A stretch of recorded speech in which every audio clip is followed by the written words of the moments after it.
Muchas gracias a todos por su compañía. Llevamos adelante nuestro conversatorio número 85, Manuel. Todo formado parte de los primeros, recuerdo, en el año 2010, 85. cuando recién se había aprobado en España el régimen de responsabilidad penal de personas jurídicas. Hicimos un conversatorio en el centro empresarial, comentando la ley que iba a entrar en vigor en la Navidad, ¿no? Que no traía el eximente, solamente traía la reducción. Era la primera parte. Era la primera, claro. Y bueno, hemos llevado adelante desde entonces ya varios conversatorios, estamos en el 85. Un placer. Manuel Cancio Meliá no requiere mayor presentación desde el punto de vista penal, pero yo sí voy a decir algo personal, ¿no? El profesor Manuel Cancio, además de ser un extraordinario penalista, es mejor amigo, mejor persona, un buen colega y sobre todo un hombre culto, ¿no? En estos tiempos, como recordábamos con Luis Reina, de McDonaldización del derecho, y el derecho penal en particular, hay expertos en las redes todo el tiempo, ¿no? Todos así, leyendo dos líneas de la ley o un comentario legislativo, ya son expertos en las redes. Es el fast food del derecho, ¿no? Bueno, pero acá estamos haciendo lo contrario. La dogmática penal pura y dura, la única forma de cosecharla, y eso es algo importante de transmitir a los que nos ven, a los que nos siguen, y sobre todo a los jóvenes, es alejarse del mundanal ruido y ocuparse, ¿no? del trabajo, leer libros, leer artículos, leer la jurisprudencia. Ese trabajo autoformativo, envidiosamente, lo digo, Manuel lo ha tenido no solo en el derecho, sino en otras áreas, fue un hombre culto en temas de historia, antropología. Hemos hablado de tantas cosas en los últimos años que eso es algo muy difícil de ver, ¿no? Muy difícil de ver. Me decía a mí Ignacio Verdugo, mi maestro, eso es a veces lo que caracteriza a los viejos juristas, ¿no? No que sea viejo, él es muy joven, pero digamos, de un nivel de formación con otras tradiciones, ¿no? La cultura, ¿no? Saber no solo derecho penal, sino de la cultura. Y menciono eso porque a propósito de este conversatorio, me he plagiado un poco el título de un artículo que me hizo llegar Manuel, que está en proceso de traducción, publicado en un libro que se llama Derecho Penal y Sociedad, un comentario crítico sobre la obra del profesor Jacobs. Y el artículo de Manuel lleva un título un poco provocador, dice, non licet, ¿no? Sin licencia, ¿no? Algo así como que sin tapujos, ¿no?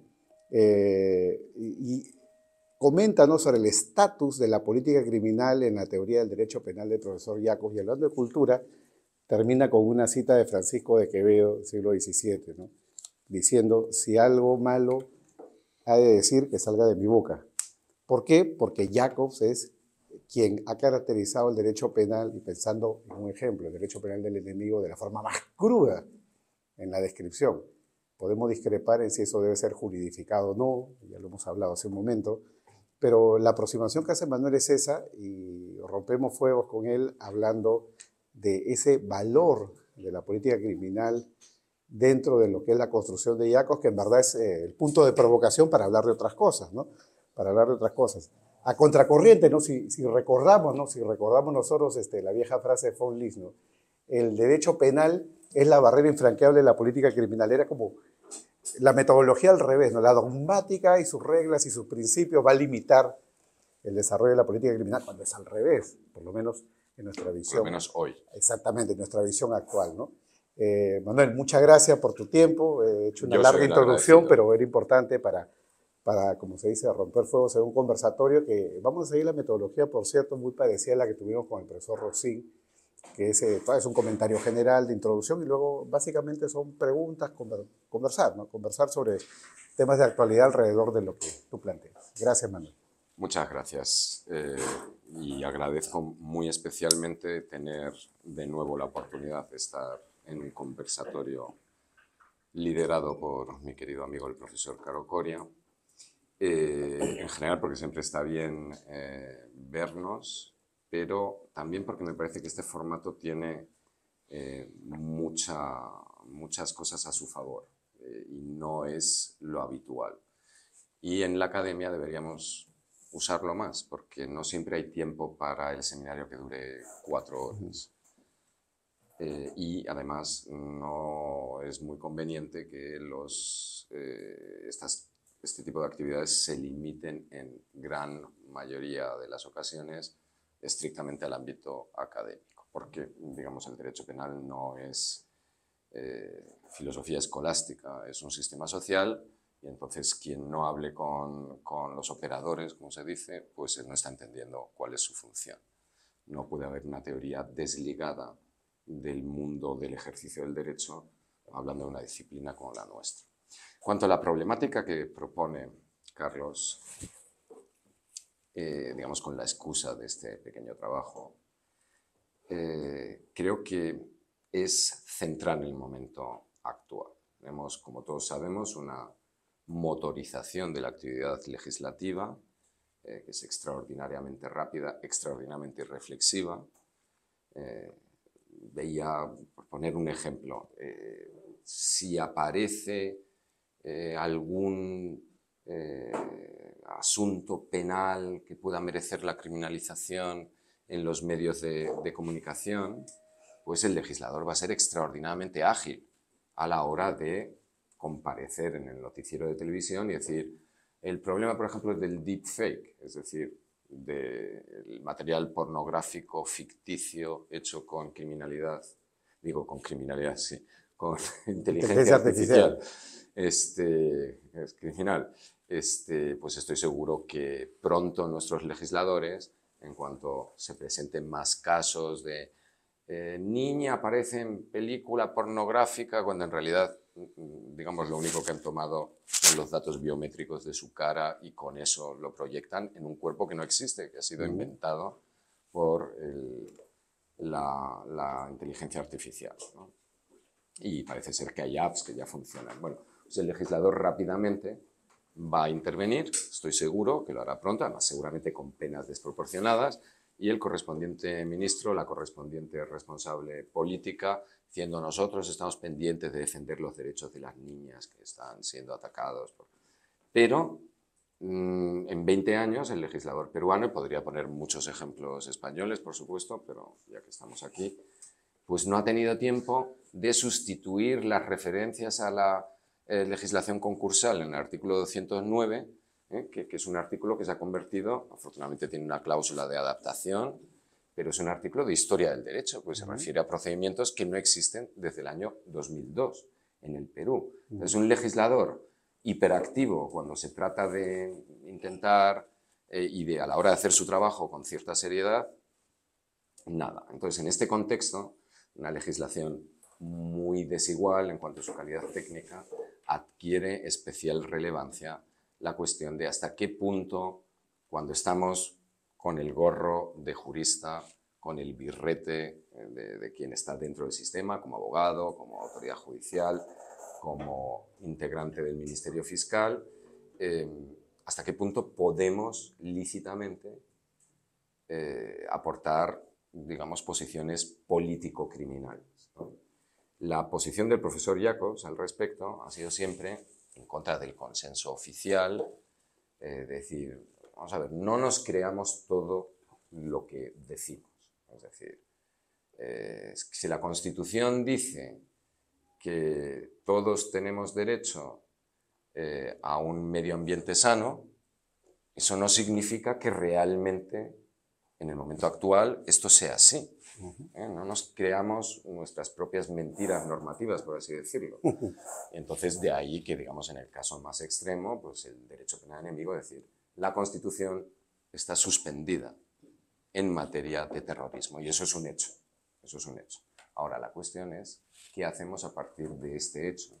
De que tenemos regulaciones que son cuestionables desde la perspectiva del principio de culpabilidad, desde la perspectiva del principio de lesividad, desde la perspectiva incluso del principio de legalidad por las deficiencias técnicas a la hora de definir las conductas incriminadas. Entonces, siendo esto así, la pregunta es hasta qué punto es legítimo aportar puntos de vista, digamos, político-criminales en la actividad dogmática. Entonces, la doctrina oficial es que nosotros miramos los valores que la Constitución establece y a partir de ahí damos entrada a la política criminal oficial, la sancionada por la Constitución, muy particularmente desde la perspectiva de Franco Brícola y de Klaus Hoxin, que se ha convertido en mayoritaria en estas últimas décadas, y verificamos cómo funciona el asunto. Frente a esto, Jacobs dice, también la Constitución debe ser sometida a un proceso de análisis, que es un proceso de análisis no puramente normativo, sino que tiene que ver con la realidad sociológica de una determinada sociedad. Entonces, por ejemplo, por poner un ejemplo, si tenemos la problemática de la punición del incesto en la República Federal de Alemania, ¿no? Es un delito y bueno, no es que se aplique mucho, no nos estamos refiriendo a relaciones, digamos, de abuso de padres hacia hijos, sino sobre todo a situaciones de hermanos que mantienen relaciones sexuales o relaciones amorosas. Esto es delito en Alemania, con toda la catástrofe que supone para los pocos casos que existen. Como es obvio, tenemos mecanismos, digamos, que impiden que los hermanos sientan atracción sexual entre ellos, pero hay algunos casos que son muy desastrosos. Entonces, aquí, como es sabido, el Tribunal Constitucional Federal alemán dijo, mire, frente a la alegación, aquí no hay un bien jurídico protegido, esto es todo moral, déjeme ustedes de sus cosas que dicen la cátedra de penal, el legislador legítimamente puede prohibir el incesto. Y ni bien jurídico ni nada por el estilo. Entonces, en este contexto, digamos, ¿existe alguna posibilidad de intervenir con razonamientos político-criminales dentro de la dogmática? Pues desde el punto de vista de Jacobs, sí. Desde el punto de vista de Jacobs, sí, porque dice, vamos a ver, el argumento eugenésico en este contexto sería, pues, en fin, muy peligroso, ¿no?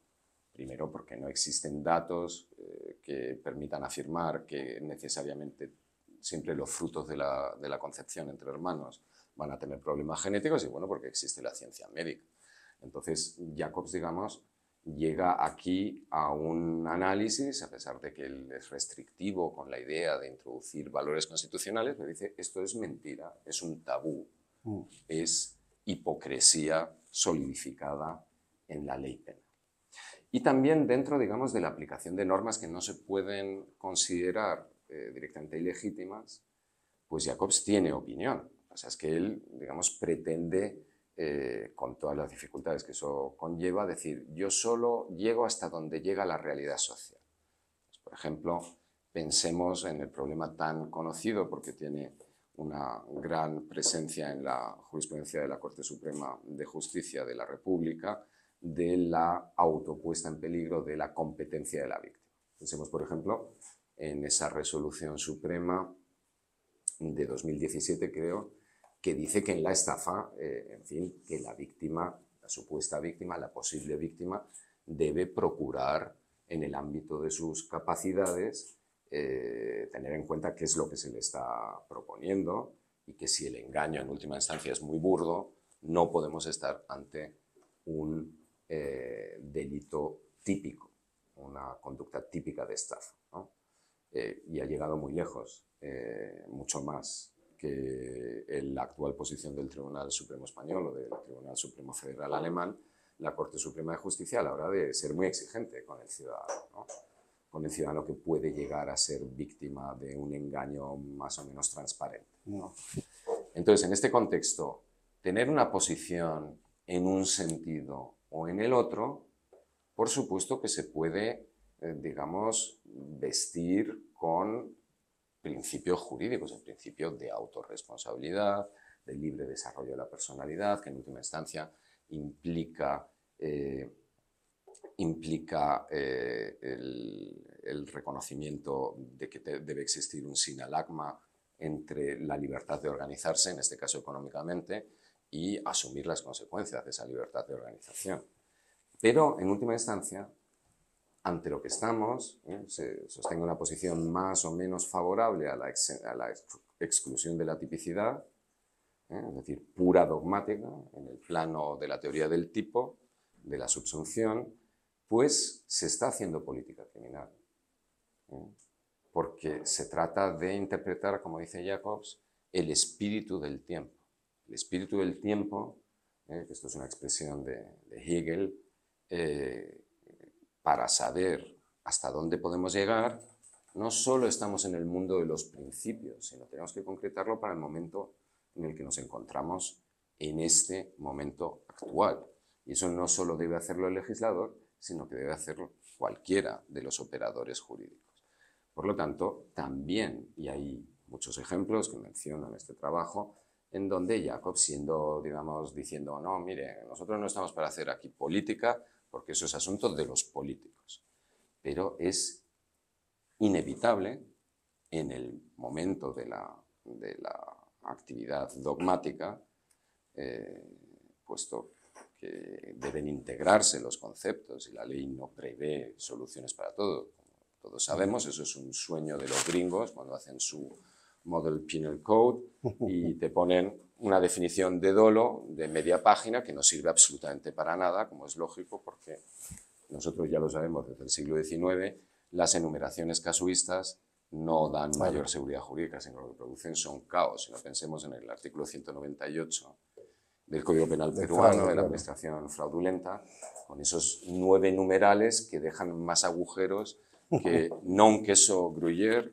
Como ciudadano tengo que decir, el queso Gruyère no tiene agujeros, ¿no? O sea, no sé por qué se dice siempre. Lo que tiene agujeros es el emmental, como un queso emmental. Y entonces aquí necesitamos también en este delito complementar al legislador. Aunque el legislador fuera bueno, que no lo es, que es malo técnicamente, hay que complementar, como todos sabemos, y seguramente muchos de ustedes mejor que yo, el contenido de la tipicidad. Estamos hablando sobre todo de los expedientes, digamos, dogmáticos de las últimas décadas en tipicidad. Y para poder llevar a cabo esa tarea, en muchas ocasiones, lo que hacemos es política criminal. Una política criminal que no debe ser la mía, ¿eh?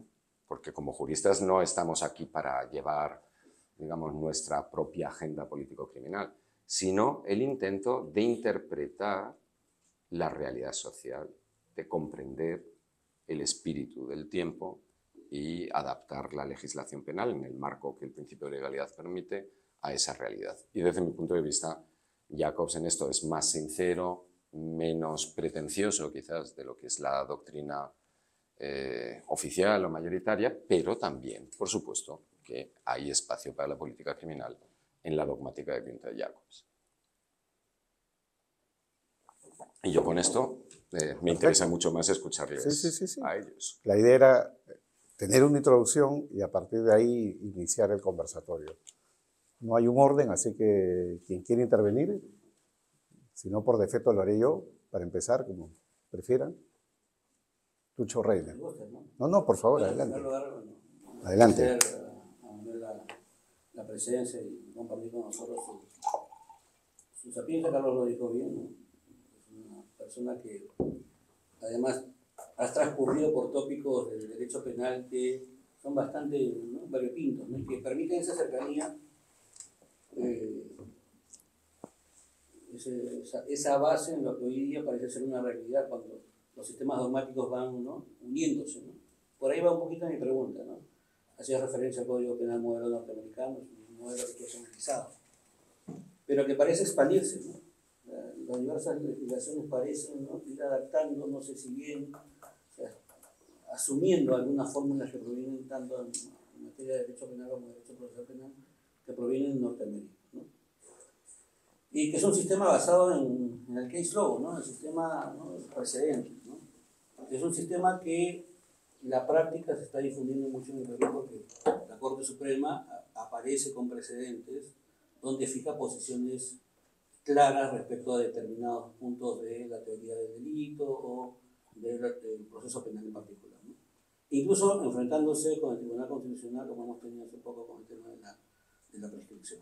Entonces, mi pregunta era una pregunta muy amplia. ¿Qué capacidad de rendimiento le ves tú en nuestros sistemas, ¿no?, de civil law a asumir, ¿no?, ciertas vertientes que provengan del sistema del common law, y en qué medida un sistema de precedentes serviría para introducir o lograr eso que tú has indicado sería el norte a seguir, tratar de, ¿no?, identificar y traducir cuál es la, ¿no?, la cultura, diría yo, ¿no?, de una sociedad en concreto, en un momento histórico concreto. Bien, la verdad es que esta pregunta no te la agradezco, porque es muy difícil y además no sé si uno está cualificado para opinar, pero digamos sembraré dudas, ¿no?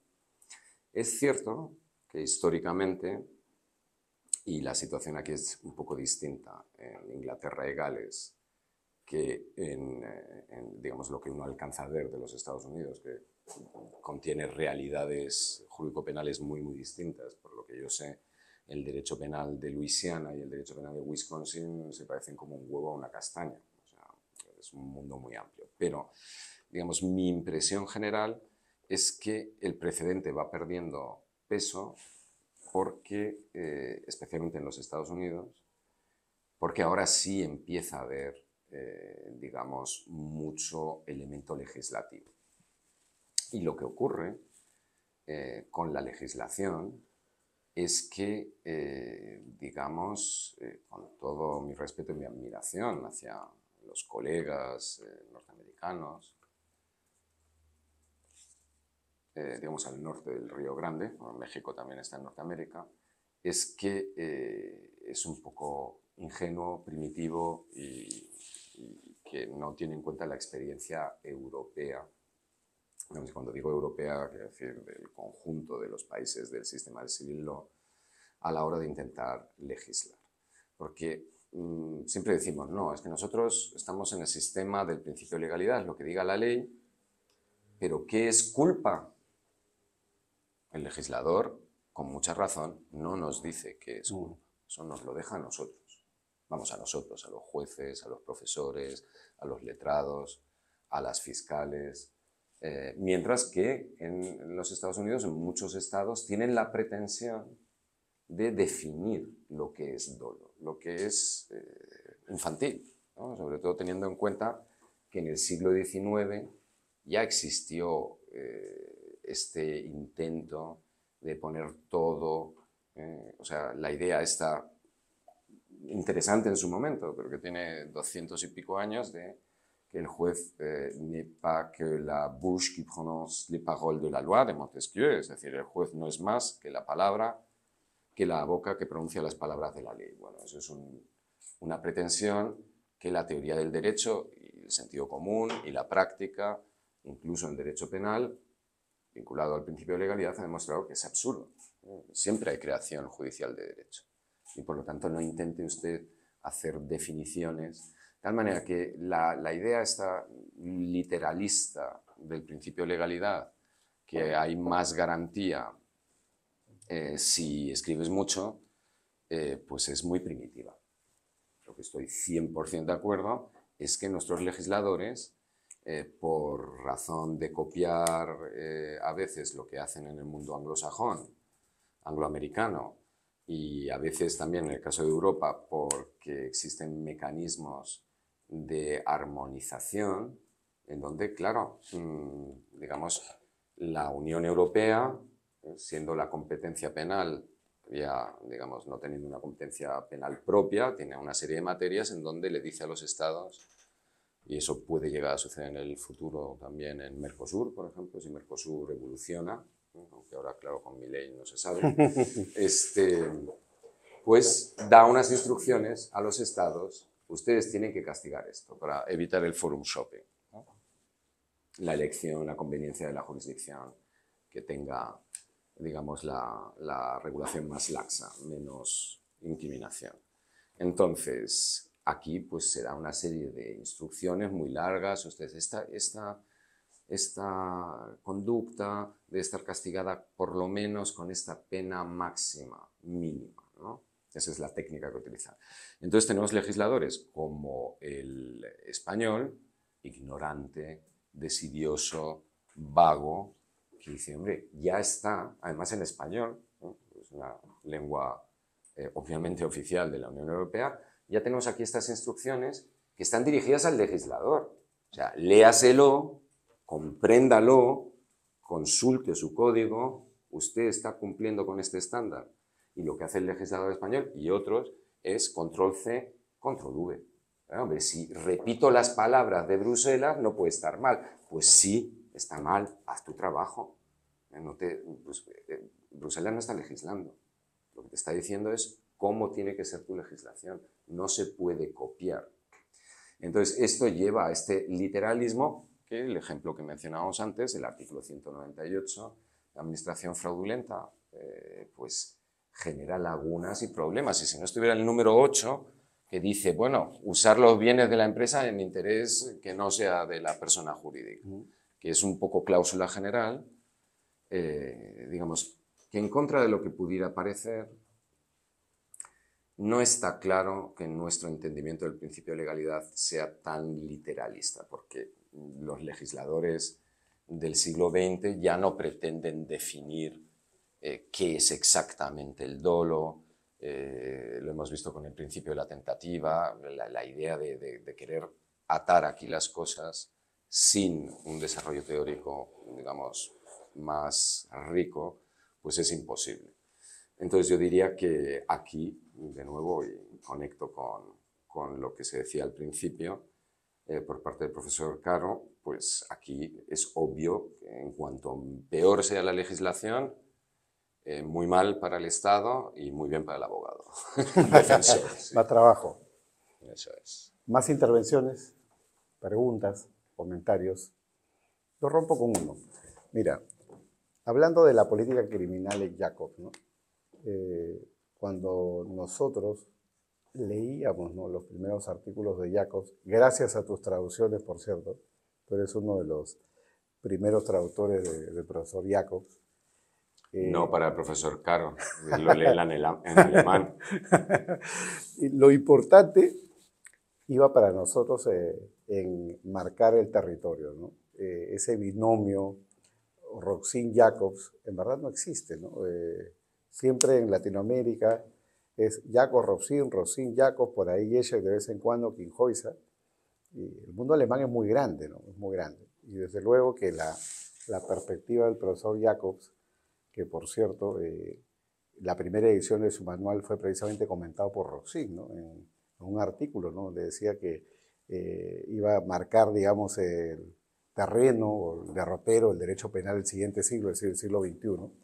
Yo creo que en esencia es cierto, porque hoy en día todos somos funcionalistas. O sea, hasta el que se diga causalista o el que se diga finalista sigue siendo un funcionalista. Entonces, Jacobs ha llevado, digamos, a su máximo extremo la normativización del derecho penal y sus seguidores, sus discípulos, incluso con correctivos, consideran de que ese modelo, digamos, impenetrable, digamos, la coherencia dogmática, que no permite penetrar razonamientos políticos criminales a la decisión, cosa que sí hace Roxin. Basta leer la parte de la imputación objetiva, donde siempre acude a las llamadas razones de política criminal, que nunca dice cuáles son, por cierto, ¿no? Dice, por especial las razones de política criminal, y nadie sabe cuáles son. No se puede discutir ni debatir, y queda un poco en el aire la excepción de la excepción de la excepción, con la cual rompe la metodología fundamental del derecho penal, que es la de crear dogmática, es decir, crear grupos de casos, clasificar, de modo tal de que uno pueda aplicar en un caso determinado un método inductivo, no deductivo, no ir del caso a la solución, sino lo contrario. Pregunto esto ¿por qué? Porque me pareció provocador tu artículo, por lo menos no había visto a alguien que vamos a decirlo así, ¿no?, acusa a Jacobs de hacer política criminal, ¿no? ¿Ya? Y como digo, sus discípulos incluso con correctivos, ¿no? Recuerdo un trabajo de Caro Young, que es su discípulo, donde hablando de las conductas neutrales y hablando de estos contextos caóticos, él dice, no hay contextos caóticos, ¿no? Es inaceptable el tema de los contextos caóticos, todo es conducta neutral. Si tú dices que es caótico o no, ya no es neutral, pero no admito la excepción, ¿no? Claro, es algo así como dar un paso más frente al maestro, en el sentido de introducir correctivos en esa ruta, ¿no?, de la normativización del derecho penal. Pero vuelvo sobre el punto, que era algo que conversábamos en la entrevista, ¿no?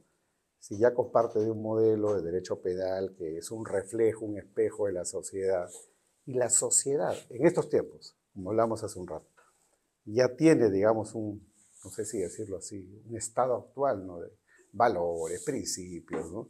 Con idas y vueltas, legalidad, el bien jurídico. Partiendo de eso, no tendríamos que decir que sigue siendo externo el razonamiento político criminal. El ejemplo del incesto, ¿no? O sea, finalmente volvemos sobre lo que podríamos decir, estamos en el terreno del riesgo permitido, ¿no? Paternalismo versus libertad, ¿no? ¿Cuán paternalista soy prohibiendo o permitiendo que esto suceda, ¿no? Y lo mismo podemos aplicar para la eutanasia, para el aborto, para determinados ámbitos de la corrupción. Me acuerdo que en Estados Unidos una época estaba permitido, ¿no? Los pagos de facilitación, ¿no? Los facilitation payments, ¿no? Ahora están prohibidos, ¿no? Tú le puedes pagar al funcionario sus traslados para que te preste un servicio, ¿no? Ya no, ya ahora por reglas paternalistas se ha movido la aguja, vamos a decirlo así, ¿no? En temas de corrupción. Entonces, para centrar la pregunta, ¿no es que sigue siendo externo o tú consideras que el razonamiento político criminal en Jacobs mueve la aguja, para decirlo en términos descriptivos, en el ámbito de la funcionalización? Es decir, ya no es tan funcionalista como en los 90 o como se le describía en los 90, y ahora deja estos espacios, digamos, de discusión donde a raíz de una determinada consideración político-criminal, que en el caso de él sí describe, él no dice especiales razones, sino que la describe y la discute, te permite, digamos, arribar a una solución dogmática diferente, ¿no? Esa es. Bueno, yo la verdad que comparto el punto de vista de que en realidad las diferencias entre Roxin y Jacobs no están tanto en su condición de normativistas, funcionalistas o no, porque ambos lo son, todos lo somos, lo suscribo 100%, sino más bien en la pretensión de desarrollar un sistema o de ir resolviendo problemas tópicos. Tiene que ver, cualquiera que conozca a las dos personas, tiene que ver también con la personalidad, ¿no? Pensar en términos más abstractos o pensar en términos más concretos, que Jacobs es lo primero y Roxin, que es una actitud además muy de jurista, más bien lo segundo. Ahora bien, en cuanto a si, en el caso de Roxin está claro lo que él dice, nosotros miramos la Constitución y a ver qué dice, y entonces si la Constitución Federal dice ahora que la protección de los animales frente al maltrato es un objetivo constitucional, pues ya está. No, claro. Pero ¿por qué está esto? ¿Por qué la Constitución ha sido cambiada? ¿Por qué nuestras sociedades han cambiado? ¿Por qué hace 30 años a nadie le importaba o le importaba muy poco si se cazaban cóndores o no? Y ahora no vamos a encontrar a ningún peruano que no piense que cazar un cóndor u otro animal protegido por la ley es algo que tiene relevancia criminal. Pues porque nuestras sociedades han ido cambiando. Y Jacobs abre la puerta a esto. Entonces, es distinto decir, digamos, hace 30 años, como yo tuve ocasión de hacerlo, es decir, criminalizar el auxilio al suicidio en contextos eutanásicos me parece intolerable. Entonces yo decía, me parece a mí intolerable. Es una posición política, porque no comparto, digamos, las bases ideológicas que están detrás de la opinión en aquel momento de la Santa Madre Iglesia Católica Apostólica Romana, única verdadera. Esto hace 30 años era desde fuera del sistema.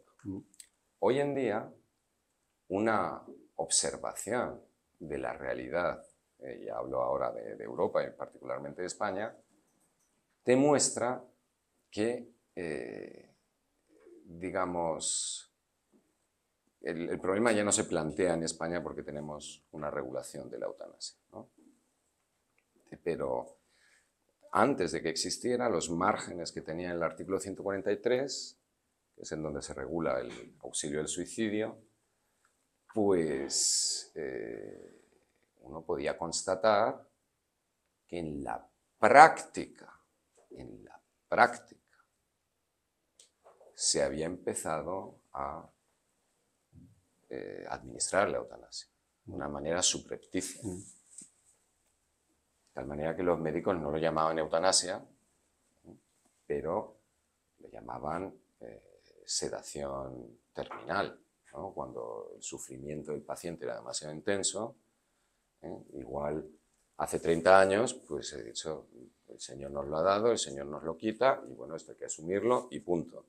Y ahora no, los médicos, pues cotidianamente practican esto de tal manera que no se ve. El aborto en España. En 1985, el Tribunal Constitucional establece 3 supuestos en los que es lícita la interrupción del embarazo.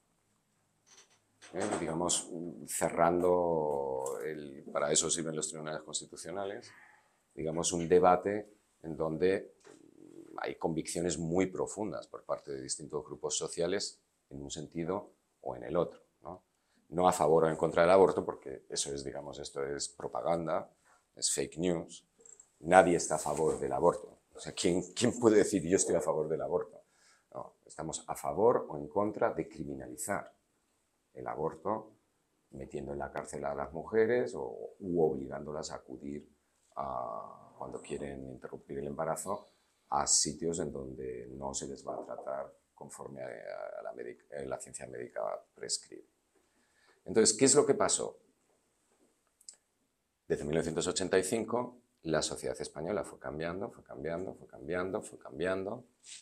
pero el legislador no tocó nada de esto. Entonces, al final, el resultado era que en España, y respetando la ley penal, podías llevar a cabo interrupciones del embarazo que en los países con sistema de plazos eran imposibles. Hubo un caso de una periodista danesa que acudió a España, un médico peruano, por cierto, el doctor Morín, embarazada de 8 meses.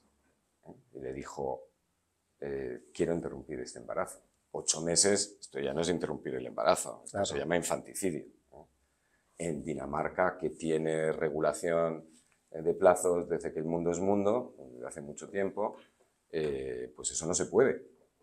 Usted tiene un margen, pero con 8 meses el feto no es un feto, es un bebé viable. No puede usted interrumpir el embarazo. Y en España, por supuesto que tampoco.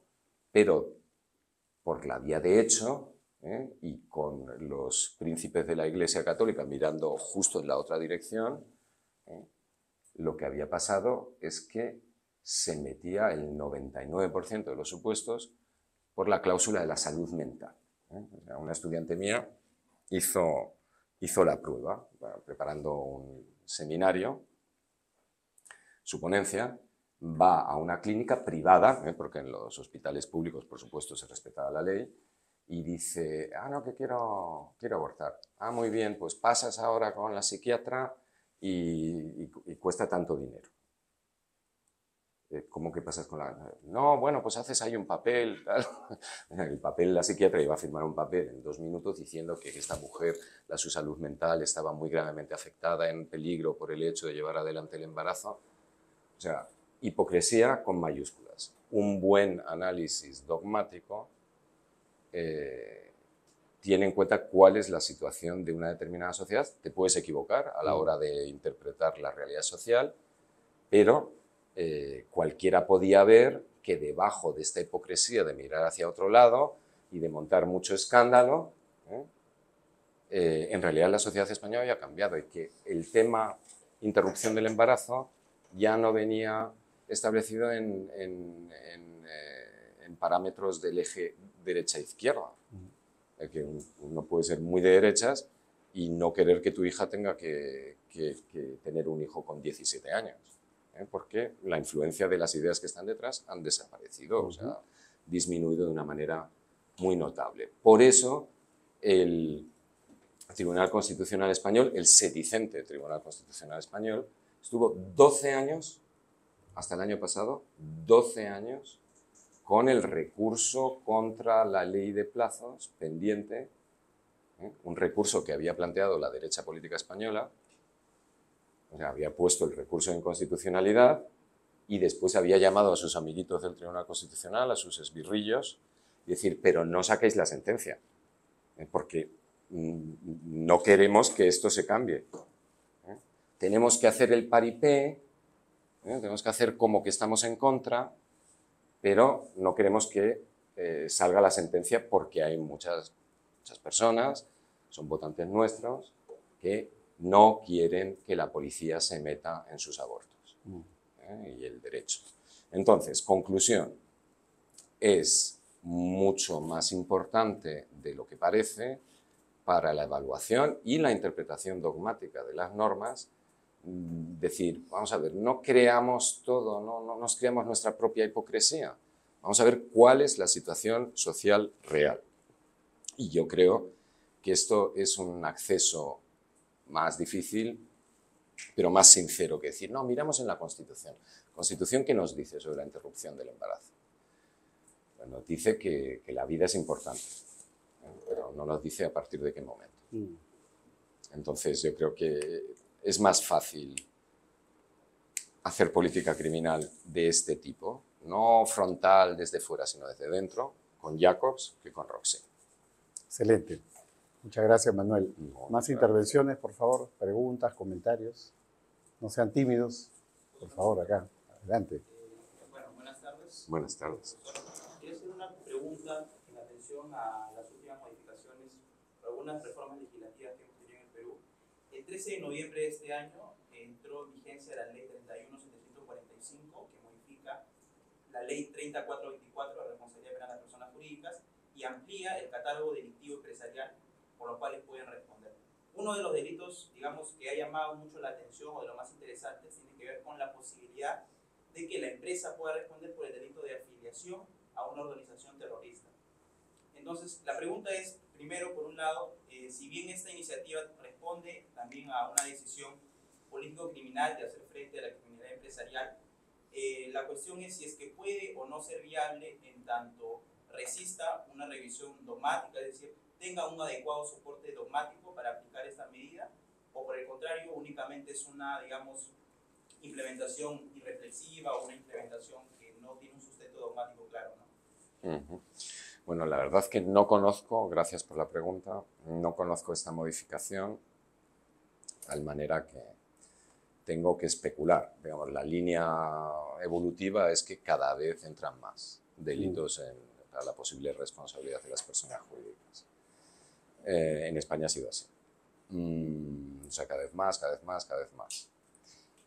En cuanto a esto, afiliación a una organización terrorista, eso solo lo pueden hacer seres humanos.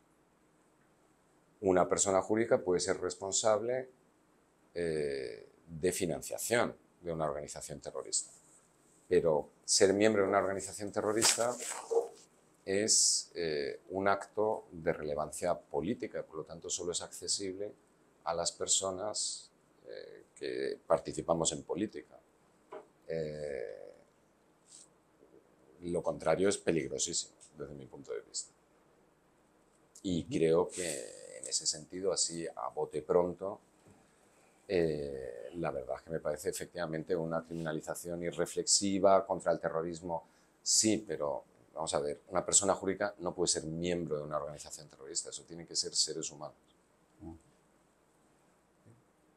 La mesa está abierta para cualquier tema, ¿no? O sea, no estamos cerrados a lo que hemos venido hablando en este momento. Por favor, Yasa.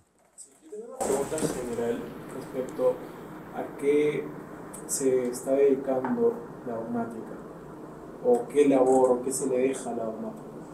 Porque, como usted dice, el legislador muchas veces es irreflexivo al momento de promulgar, digamos, tipos penales, imponiendo sanciones más altas, para tipos penales con fines jurídicos cada vez más indeterminados. Recuerdo que esto lo mencionó, por ejemplo, en un artículo suyo también, que se publicó antes del 2098, 99, donde habla también sobre la política criminal y la dogmática. Y desde ese entonces, ya hace más de 20 años, planteaba esta problemática. Por eso es que yo le pregunto, ¿cómo es que usted ha vislumbrado este camino que ha ido recorriendo la dogmática? Porque se le está dejando simplemente una labor de interpretación, porque el legislador muchas veces no le hace caso a lo que haga, lo que diga el dogmático. Por ejemplo, en Portugal, en el artículo 14 del Código Penal, hablan del dolo, y el legislador portugués, por ejemplo, ha definido el dolo directo, el dolo de segundo grado, el dolo de consecuencias necesarias y el dolo eventual, y dice, bueno, hay dolo directo con el conocimiento, voluntad, el dolo de consecuencias necesarias, cuando hay conocimiento de voluntad, pero existe una consecuencia que no es, digamos, voluntad del autor, y hay dolo eventual cuando hay uno de estos dos elementos. Entonces, en ese tipo de casos, por ejemplo, el dogmático ya no tiene mucho que hacer. El dogmático ya sabe o tiene que limitarse por principio de legalidad en lo que diga el artículo. En cambio, en el caso peruano, por ejemplo, definen el legislador que existe dolo y que existe imprudencia, pero no te dice qué es, o no te lo, digamos, no brinda un concepto o criterios al menos para determinarlo. Y en este caso, el dogmático al menos trata de dar estos criterios a la hora de separar la jurisprudencia. Pero la problemática en general es... Bien, mire, yo estaba pensando gracias por la pregunta, cuando estaba hablando de que la mala legislación abre espacios, sobre todo la mala legislación en la parte especial. Porque en la parte general, esto que ha hecho el legislador portugués es querer tapar la luna con un dedo. Puede decir 50.000 millones de veces voluntad, que eso no nos vincula. El principio de legalidad rige cuando te dice tiene que haber un perjuicio económico en el artículo 198. Entonces, o hay perjuicio económico o solo puede haber una tentativa. Porque en la parte especial el principio de legalidad va a misa. En la parte general, que el legislador diga voluntad, no sé qué, pues interpreto voluntad. O sea, es un empeño fútil desde mi punto de vista.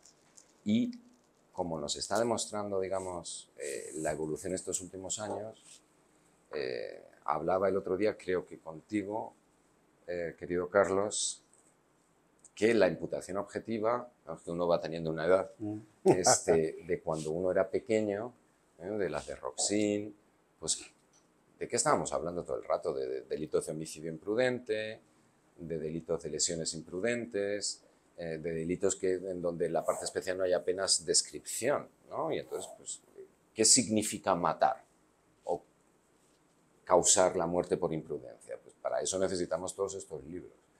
Pero es que resulta que, digamos, conforme va modificándose el derecho penal, el foco de la teoría de la imputación objetiva hoy en día, y solo hay que mirar las resoluciones de la Corte Suprema, está en realidades de organizaciones complejas, porque resulta que hay muchos delitos que nos interesan, desde el terrorismo hasta las múltiples modalidades de criminalidad dentro del Estado, pasando por el derecho penal de la empresa, en donde tenemos que averiguar si la CEO puede ser responsable de la contaminación del río.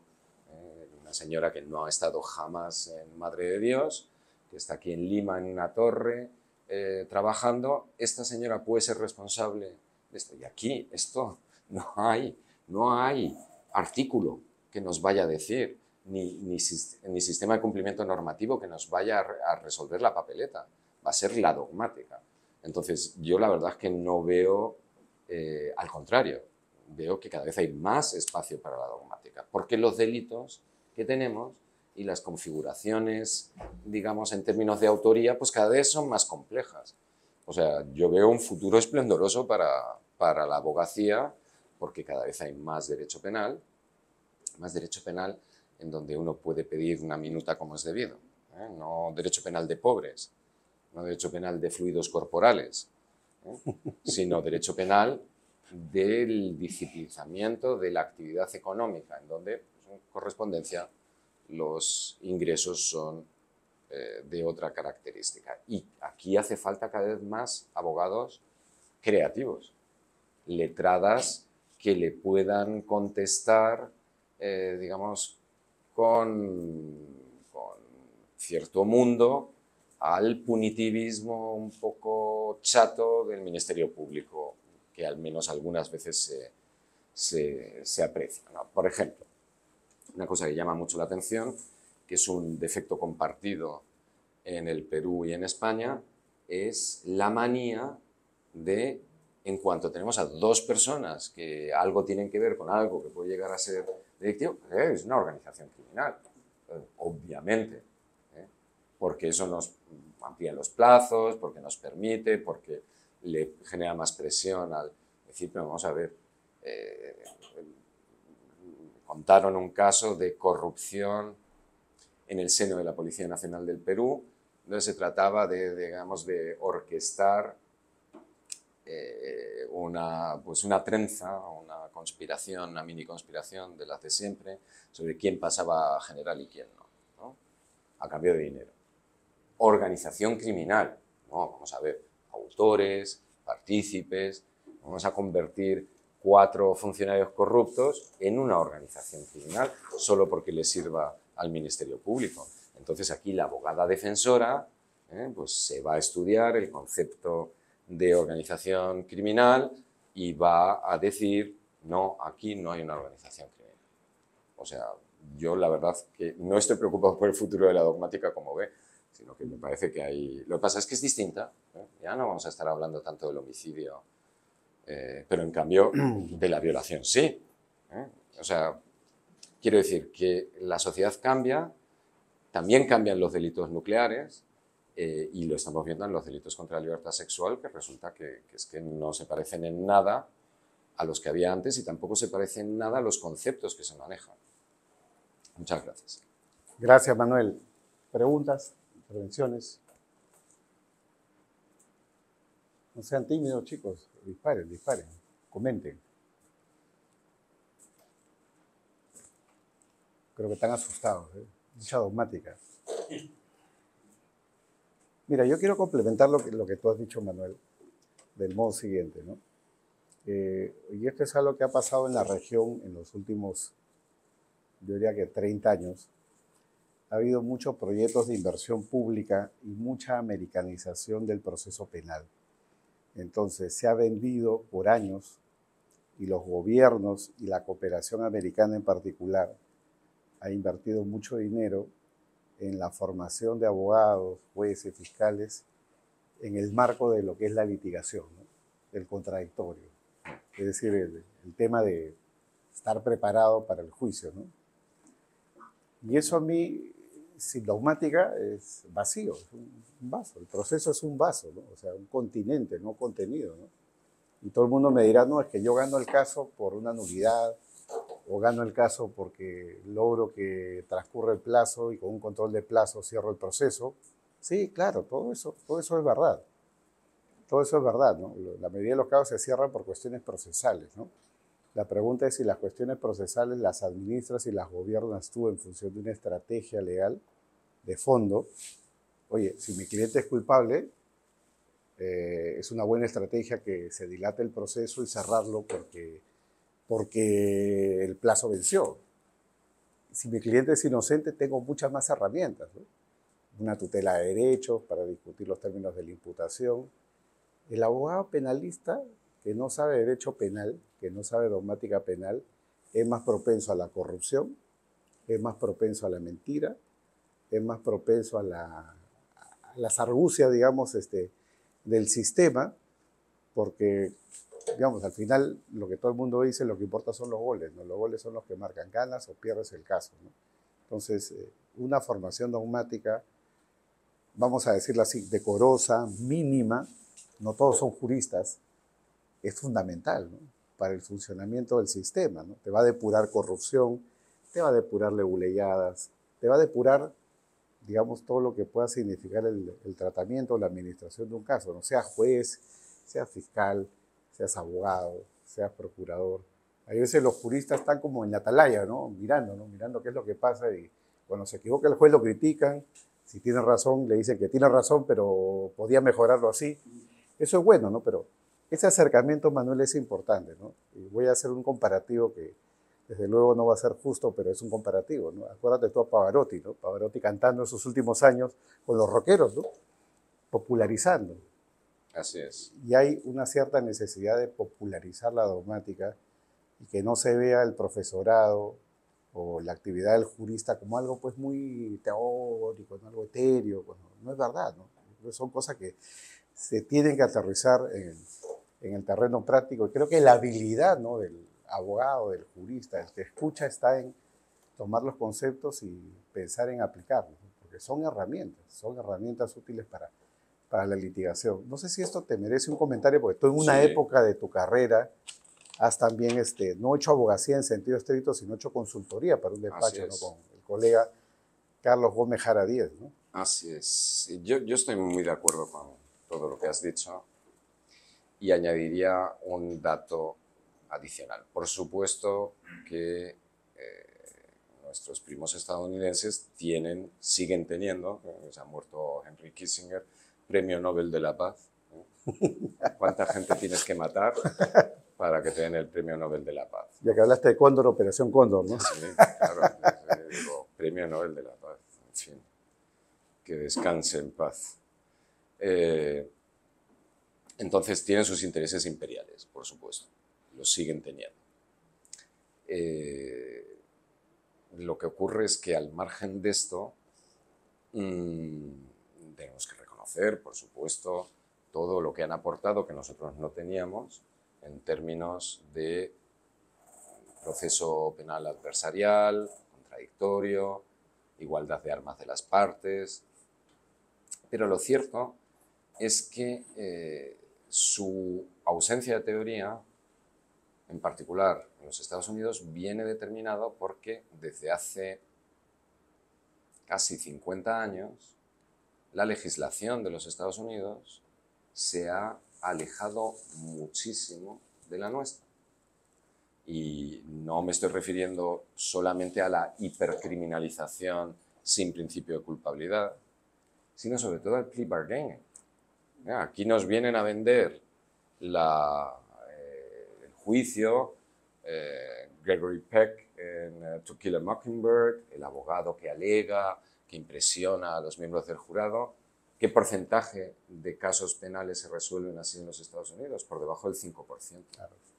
Todo lo demás es plea bargaining.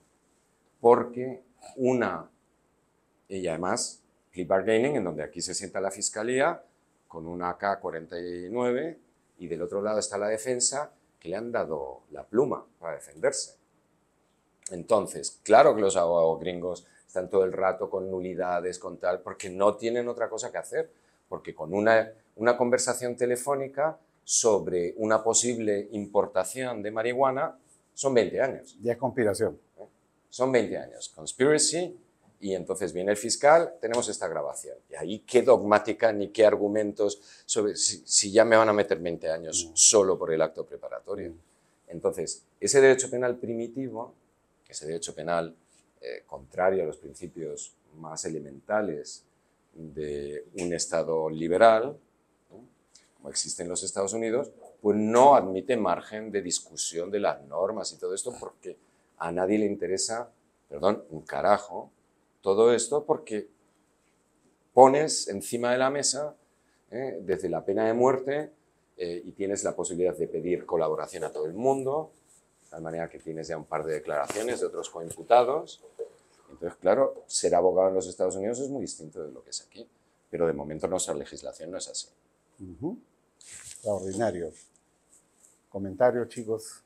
Alguien que quiere intervenir. Eduardo nos visita hoy día, colega doctorado en Derecho Penal también con discípulo del profesor Silva, ¿no? Tal vez, Eduardo, quieras introducir alguno de tus múltiples temas. ¿Qué tal?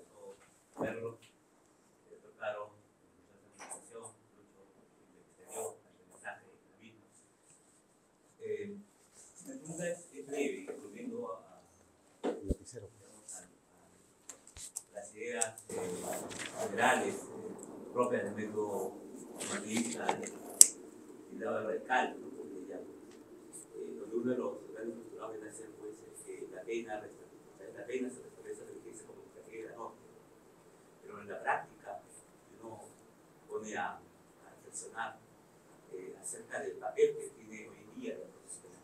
Un proceso penal, en la medida que exista dentro de él, ¿no? Por ejemplo, acciones preventivas de una persona pues, sufre lo mismo que alguien que es condenado finalmente, ¿no? Porque está en la cárcel junto con las personas con enfermedad y son procesados. Entonces, medidas como esta finalmente también uno puede considerar que a través de este tipo de restricciones se restablece de alguna forma la confianza en el sistema jurídico. Yo sé que uno puede cuestionar esta afirmación, pero en la práctica parece que se va por ese cauce, ¿no? Se busca a través de este tipo de medidas, pues, fines que no les son propios, ¿no? O en todo caso, siguiendo los propios de la normativa social, ¿no? Lo que se busca a través de este tipo de restricciones son estos fines digamos, propios del aseguramiento cognitivo, o simplemente generar miedo, terror, y es por supuesto ajeno a un modelo de Estado democrático de derecho. Creo que un modelo de derecho penal no puede alejarse de una reflexión acerca del deber ser. No es que el ser se constituye en el deber ser porque así debe ser, ¿no? Sino que cae en un único capítulo. Claro. ¿No? Creo que hay que comentar hay que tener en cuenta también acerca del modelo de Estado que tiene el peruano, de esta parte del mundo, que es alejarse o acercarse a un modelo de Estado social democrático de derecho, y el derecho penal debe cumplir también ese papel. Yo suscribo al 100% todo lo que ha dicho usted. No le quito ni un punto ni una coma, porque, en fin, una cosa es la estabilización, pero estoy repitiendo lo que dice usted. Una cosa es la estabilización de nuestra identidad colectiva a través del proceso penal, y otra cosa es, digamos, usar incluso las medidas cautelares como un expediente rápido de encontrar chivos expiatorios. Desviar la atención por parte de agentes políticos, incluso de integrantes del sistema judicial, pues claro, eso es una perversión, digamos, de la idea de prevención general positiva. O sea, pero vamos, no quiero repetir lo que usted ha dicho porque estoy 100% de acuerdo. Está claro. Manuel, aprovecho para una pregunta dogmática muy precisa, ¿no? Tú que tienes este tema estudiado, ¿qué queda en la dogmática, digo? ¿Qué queda de subjetivo en la imputación subjetiva hoy en día? Lo digo, ¿no? Porque con esta expansión del dolo cognitivo, el dolo eventual, la willful blindness, etcétera, etcétera, digamos, apreciamos una creciente objetivación del dolo, no solo por razones estrictamente dogmáticas, ¿no? Sino también probatorias, y desde luego como penetración, y tú lo advertías bien en trabajo sobre el objetivo y lo subjetivo en la imputación objetiva, una suerte de penetración de la imputación objetiva, los criterios de atribución en el ámbito subjetivo, ¿no? Que puede generar en la práctica cierto facilismo probatorio, ¿no? Y los tribunales lo manejan así, en la práctica. Acá en Perú lo manejan de esa manera, ¿no? O sea, un poco jugar a la carta, ¿no? Así es. Jugar a la carta. ¿Cuál es tu apreciación en el plano dogmático, ¿no? ¿Es justificable esta objetivación? ¿Tiene sus bemoles? Desde mi punto de vista, digamos, las teorías de la voluntad siempre han estado mal. Hoy y hace 200 años. Porque eso es el lenguaje de la religión, de la teología, no de un proceso penal. Es decir, tenía la voluntad de... ¿Y eso en dónde está? ¿En qué neurona? ¿Cómo lo probamos? O sea, yo soy plenamente partidario de este movimiento que inició sobre todo Frisch en 1983 con Vorsatz und Risiko. Lo que ocurre es que, de nuevo, yo creo que tenemos que distinguir distintas capas de la legislación penal.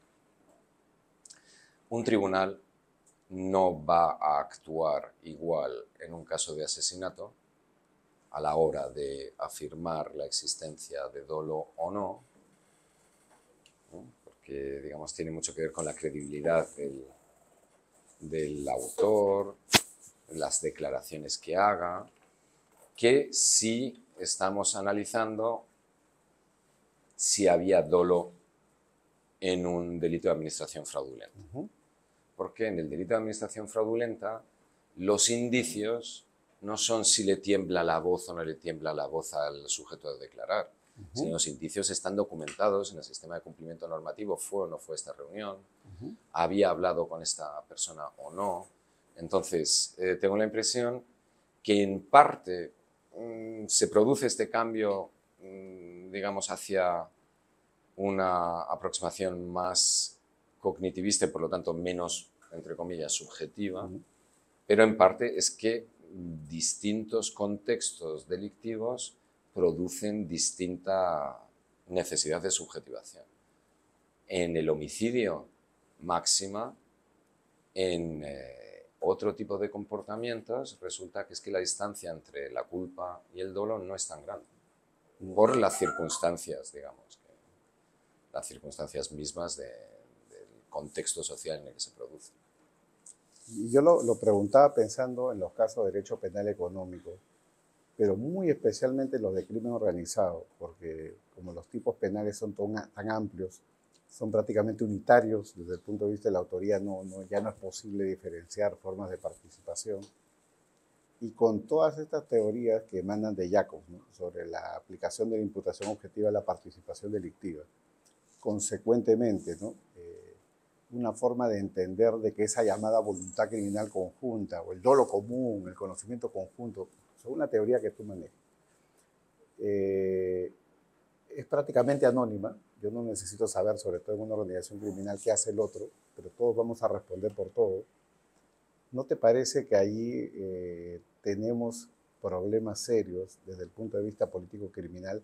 Y la pregunta, digamos, derivada de eso ¿es un salvamento volver a la subjetivación del dolo en ese terreno o no? No podemos volver atrás. No digo la voluntad, sino... El asunto es que tendríamos que tomarnos en serio las cosas. Y en materia de criminalidad organizada y en algunos supuestos de responsabilidad dentro de organizaciones empresariales, lo que hay es la convicción de que esto no es propiamente derecho penal, en el sentido estricto, sino que, pues eso, derecho penal enemigo, aunque no se diga, ¿no? Y que entonces, pues en general todo da igual. Por ejemplo,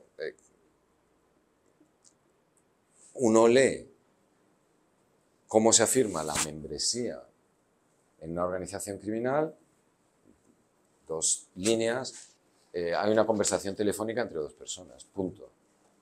Pero que eso lo he visto yo, escrito del Ministerio Público peruano, ¿no? Que había contactos telefónicos, como demuestra el historial del celular, pero puede ser que fueran contactos irrelevantes a efectos del delito de organización, pueden ser que sean contactos que indiquen la existencia de una membresía, pueden ser contactos que indiquen la existencia de una colaboración externa. O sea, se no puede decir, porque 2 personas han hablado, si yo fuera un criminal organizado, en todo caso si soy un criminal, voy a ser un criminal desorganizado,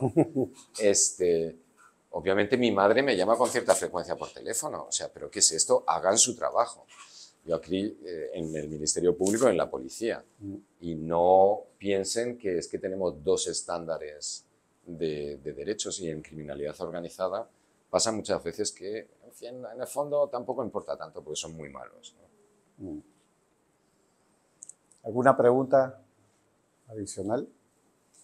Bien, ya estando sobre la hora, Manuel, muchísimas gracias por tu compañía en este conversatorio. Ha sido un enorme placer tenerte una vez más entre nosotros. Espero que haya una siguiente ocasión más cercana, porque no nos veíamos prácticamente desde las épocas del COVID, ¿no? Así es. Entonces, nada, un fuerte aplauso y gracias. Gracias.